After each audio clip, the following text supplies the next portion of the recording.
Namaskar viewers, hello and welcome to Sansad TV. I am Tina Jha, you're watching Perspective. India will host the speakers of the Parliaments of G20 countries next week for the Parliament 20 meeting that will be held from 12th to 14th of October in New Delhi. Presiding officers of parliaments of the member countries as well as the invitee nations will attend the deliberations. Like the G20 summit, the P20 will also have high-level sessions on various themes, including one on transformation in people's lives through public digital platforms. Now, technology as an enabler of rapid transformations for bridging digital divides and accelerating progress for inclusive and sustainable development has been one of the key priorities of India's G20 presidency, and it's also been endorsed by world leaders in the New Delhi Leaders Declaration. So in this broadcast, we will discuss India's unprecedented digital transformation, its impact, and how India's approaches and best practices can now be adopted by others to build more equitable, inclusive societies. Also, how the P20 can help implement and accelerate this inclusive growth. Joining me on the show are two distinguished guests. I am pleased to welcome Dr. Gulshan Rai, Distinguished Fellow, Vivekananda International Foundation. He is also the co-chair of the task force, Our Common Digital Future, Affordable, Accessible and Inclusive Digital Public Infrastructure. Dr. Rai, thank you very much for joining us on Sansad TV. And we're also joined by Mr. Rajat Kathuria. He's Dean, Shiv Nadar University, and he too is the co-chair of the task force, Our Common Digital Future, Affordable, Accessible and Inclusive Digital Public Infrastructure. Mr. Kathuria, thank you very much for your time as well. Welcome to the broadcast. In fact, Dr. Rai, if I could begin the program today with you. The G20 summit last month saw significant success for India. We set an inclusive, action-oriented agenda, and we were able to forge consensus on every word of the declaration, something that's been hailed by all G20 members. As you were a member of the task force, help us understand how did India manage to reach a groundbreaking consensus on such a unique aspect of the DPIs, something that will effectively shape the global future? And this is for the first time that a common definition of DPI was also adopted by a group of countries. See, the subject of DPI is an important but a contention issue also, in the sense that it was a new kind of a initiative, a concept, right, which was initiated and done promoted by the government of India. In India, it has been done for the first time to the international world. The entire group for which I was the co-chair, Dr. Kathuria was the co-chair, we have been meeting for more than a year.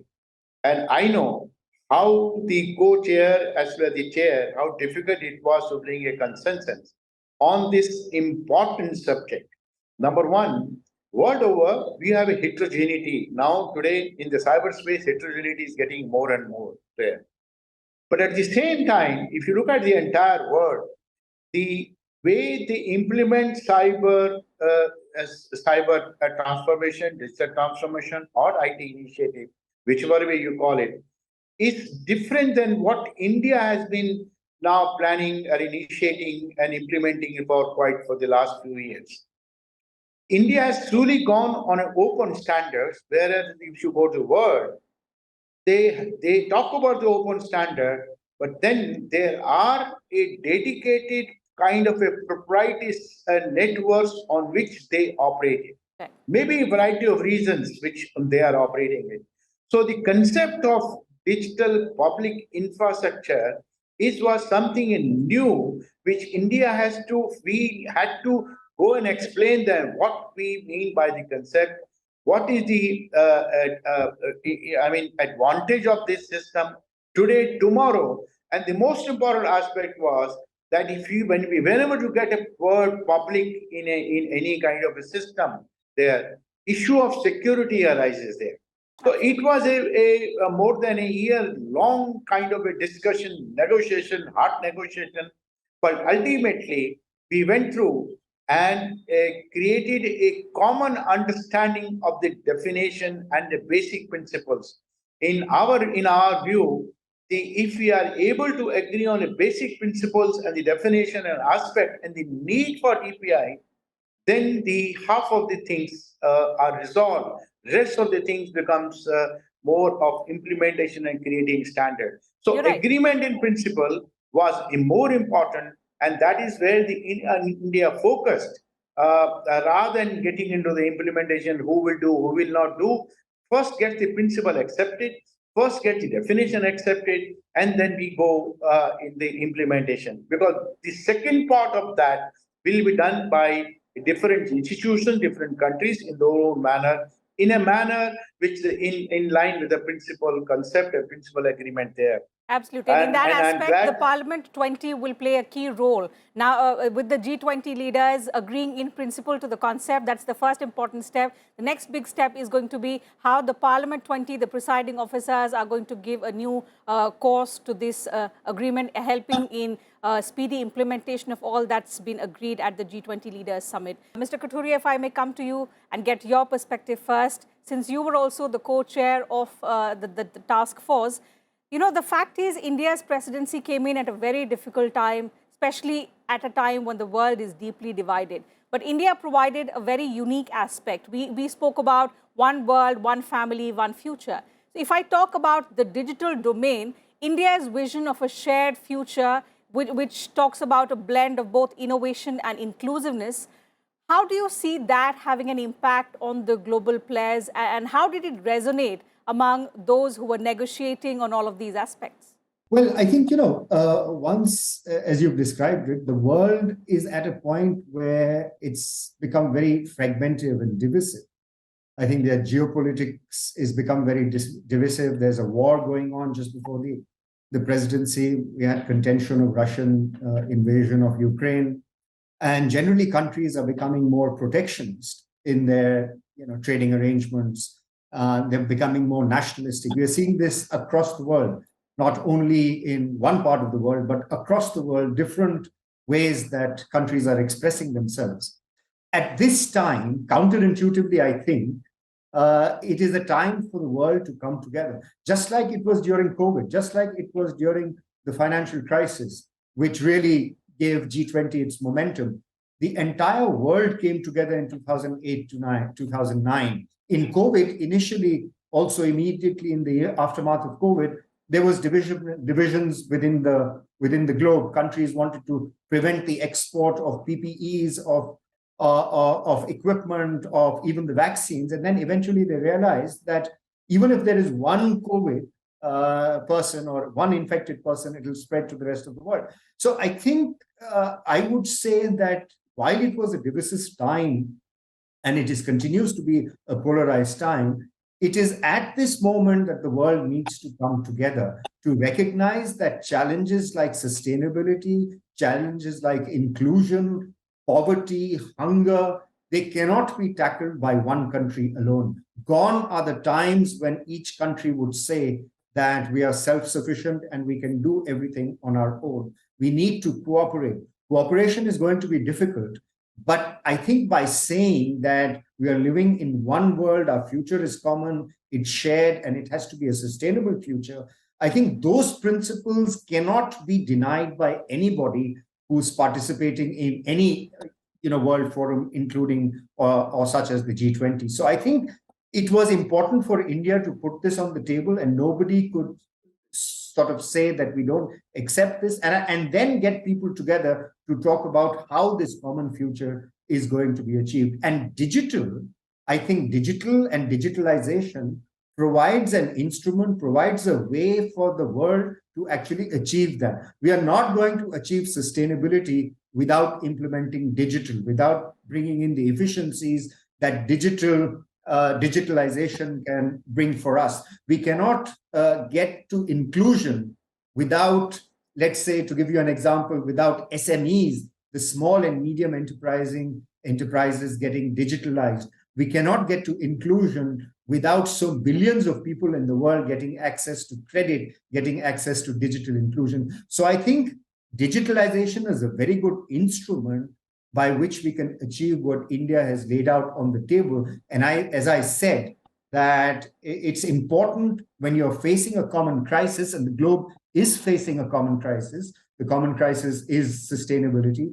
The common crisis is divisiveness. The common crisis is a war. So I think at this time, it is even more important to collaborate, to talk, and dialogue would be the only way, I think, that we'll be able to address all these problems. And subsequently, as Dr. Rai said, we'll have to worry about the implementation. But getting the boxes ticked off on partnership, on the common future was an important role that India played in this G20 presidency. Clearly, and at least we have agreement on this unique aspect that India provides. But Dr. Rai, when we say that DPI needs to be more inclusive, it needs to be more credible and trustworthy for global good, what is the roadmap that India provides? See, I give you a different kind of a background there. Today, the world economy is around $104 trillion. That's around that. That is the amount of the. Out of the $104 trillion, 47% is the digital economy, and the growth rate is somewhere around 24-25%. Indian economy is also, we are almost touching a 20% of the total economy. Yeah, we are somewhere at $800 billion, and we aim to get to the $1 trillion kind of a thing very soon there. Now, the entire digital economy is I say, heterogeneous kind of a impact is there.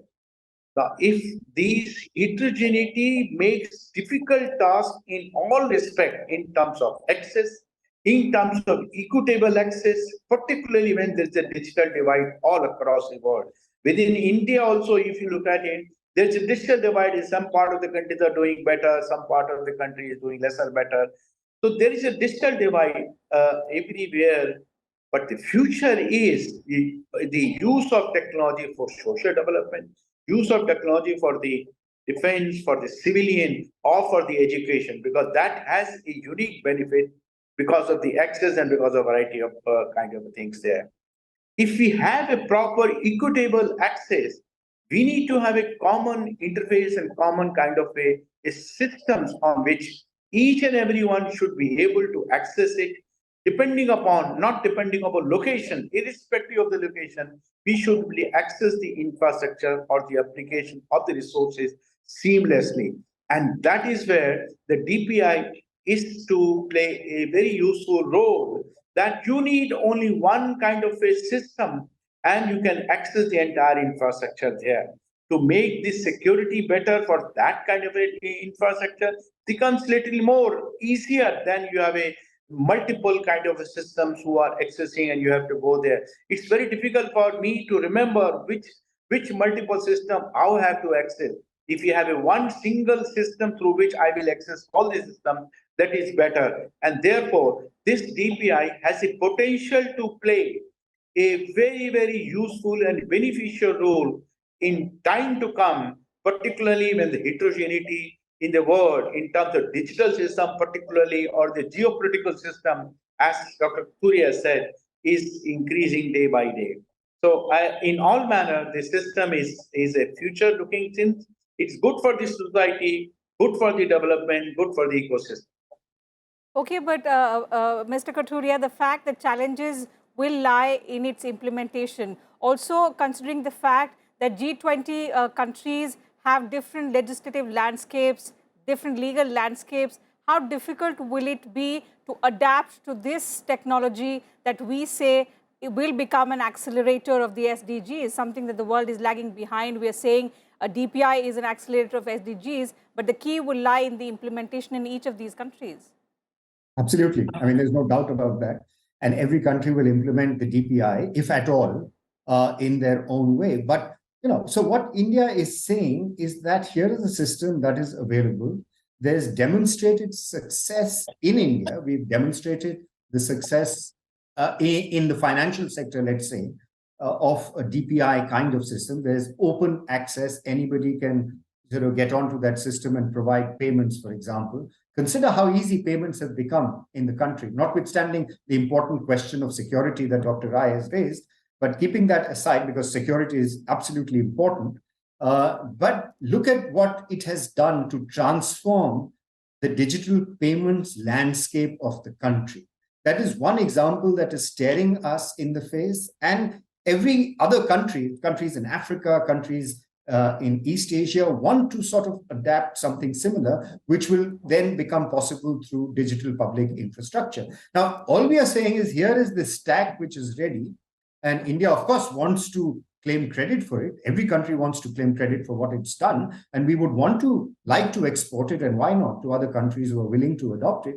But we are not going to be dogmatic or rigid about this is the only way you adopt it, because there are different legal systems. For example, the United States has essentially a proprietary system. They don't have open source and open systems like we are trying to create in the DPI. So they will probably implement it, or there will be a lot of sort of political opposition and opposition by commercial and legal interests in the United States for adopting something like the digital public infrastructure. But countries in, let's say, Africa, who have an opportunity to leapfrog, would want to implement it. And India would want to not only claim soft credit for it, this will be an expansion of our soft power, but also it could lead to tangible foreign exchange earnings for India. It could become a big export item for India. So I'm not for a moment suggesting that this will solve either India's problems or the global problems, but this is worth considering, given that, remember, Dr. Rai said in the beginning that the United States is home to these big tech companies, and there's a lot of abuse of market dominance that one hears of. There's so much of litigation in the United States, there's so much of litigation in Europe around the big tech companies and the exploitation of their market power. Now, here is a system, the DPI, although we haven't yet tested this out, but we have claimed that there will be something like the ONDC, Open Network for Digital Commerce. So we've had success in the digital financial side, and now we're going to experiment with the commerce side, e-commerce, and we want to create an open network for digital commerce. Now, it could be a success, it may not be a success, but it's an important competitor to the big tech companies that operate in India as well. Why? Because when I want to sell something, it's a two-sided market. There's a buyer and seller, and this platform is enabling the buyers and sellers to come together. But for a seller to register on an established platform, there are barriers to entry, there are costs that they need to pay, there are commissions that need to be paid. And sometimes small and medium enterprises or the micro enterprises don't have the capacity to do that. So here is ONDC, which will say, okay, if you find it very difficult to get onto a big tech company platform, then here is the ONDC, and you can register on it, and you can begin to provide your goods on that system. So it's providing competition. I don't know how successful it will be, but we've seen success in finance, in digital payments. We might see success in digital commerce, but it will be a little more difficult because of the established players in the system. But it's a gift, I would say, that India is giving to the rest of the world, having created it. And now it's up to the rest of the world to adopt it in the manner that they feel. And we would want to take benefit, derive some benefit, both commercial and intangible benefit out of the export of the system to the rest of the world. Right. No, let me take away, Dr. Let me Yes, give me a 2 minute. Let me explain the basic concept with Dr. Kathuria say in a very, very simple layman language. See, about, let us say, a decade ago, the whole app system was Cambridge a decade ago. People were not adopting. The Google platform was adopting, putting an app system. So we were accessing the application through app there. If you go to, for example, you want to access the State Bank of India application, go to the app and access it there. So people slowly as the time goes on, people starting hosting the app on the Google platform there.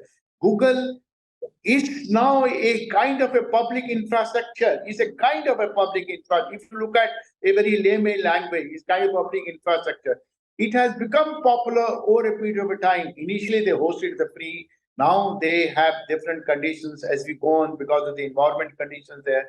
So digital public infrastructure, like an app system in a Google platform or the Apple platform, will grow in due course of time as people realize more and more benefits of a common kind of a platform, as we have seen in case of a Google apps or a Apple app. Clearly, there, we have seen those kind of a benefit. And so I think it will grow. And we hope that the manner in which we have seen transformation here in India when we say the world is family, that transformation, that benefit also percolates to the other developing economies for future global good. I'll divert the discussion to another important aspect, Dr. Rai, something that had been very concerning for India and on which also we achieved tangible success is the policy and regulation on the crypto asset market. For the first time, at least, there was acknowledgement that there should be some kind of regulation, supervision and oversight of the crypto assets activities and markets. But do you think the big players in the market, at least the big economies, will be serious enough to also take into concerns the crimes that emanate from because of an unregulated crypto market, something that India has highlighted time and again. The fact that terrorism financing risks are there, the fact that there is money laundering and of which we are directly impacted by. Do you think there will be speedy action, speedy implementation, some kind of a global framework as far as the crypto asset regulation is concerned? See, the crypto assets regulation is now universally accepted. Exactly for the reason which you set out, that 70% of the, crypto kind of a money, crypto transactions are for money laundering of terror finance. Now, it doesn't impact India alone. It impacts almost every country there. And it has been realized by that. It has been creating a monopoly kind of a thing in favor of a country there. So that monopolistic terrorism and the money laundering aspect has been very well recognized by that. Every country has been feeling the pinch of the crypto kind of a market.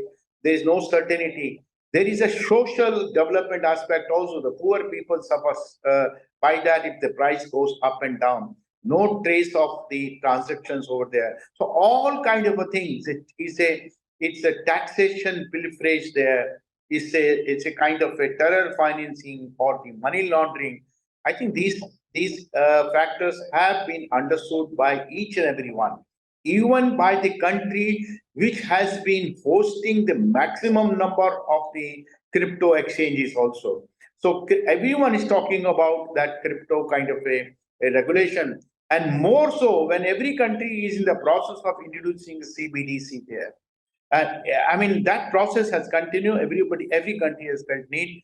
I think it's everybody realizes that this is the need of the hour, priority of the time, and without those crypto regulation, it will be very, very difficult to put kind of a CBDC infrastructure of CBDC regulation. It is accepted and it will get accepted and things very fast. Towards acceptance and implementation, Mr. Kathuria, the Parliament 20 plays a key role.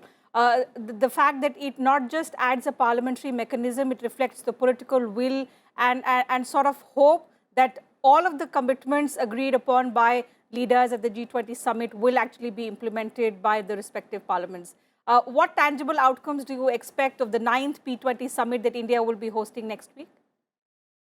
So I think, the G20 is a body, as you must be aware, that doesn't have a secretariat or doesn't have a legal binding. It's not a treaty between countries, unlike the WTO or some of the other commitments, global commitments. They're backed by implementation methods. But G20 doesn't have any of that. But the important thing that the G20 does is that it gathers the leaders and which other forum in the world affords 20 leaders of the world's most important countries. Of course, this time we didn't see all the leaders come. They were representatives here. So just like the G20 has a meeting of the minds amongst the leaders and there's a consensus, I think one should not be very optimistic about what the immediate consequences of the G20 or the P20 are likely to be. But I think the importance of the P20 is that each parliamentarian, the parliamentarians will understand what is happening and what India is trying to do in this forum, what the digital public infrastructure is about and what are its challenges, what are its benefits. And then it's for them to weigh the pros and cons and decide on an implementation strategy. Of course, depends on the procedures that they have within their own parliament. So that is something that they can discuss intelligently. And when you see something, when you discuss it with somebody, then you can take it back to your own country and discuss it intelligently. And I think that's what the tangible outcome of the P20 or the G20 should be. And it has been, except for one or two G20s where we actually saw immediate coordination because we were facing a crisis. But now when of course, there is a crisis, but we shouldn't expect that the G20 will be able to achieve implementation of DPIs tomorrow in the countries that are willing to consider adopting it.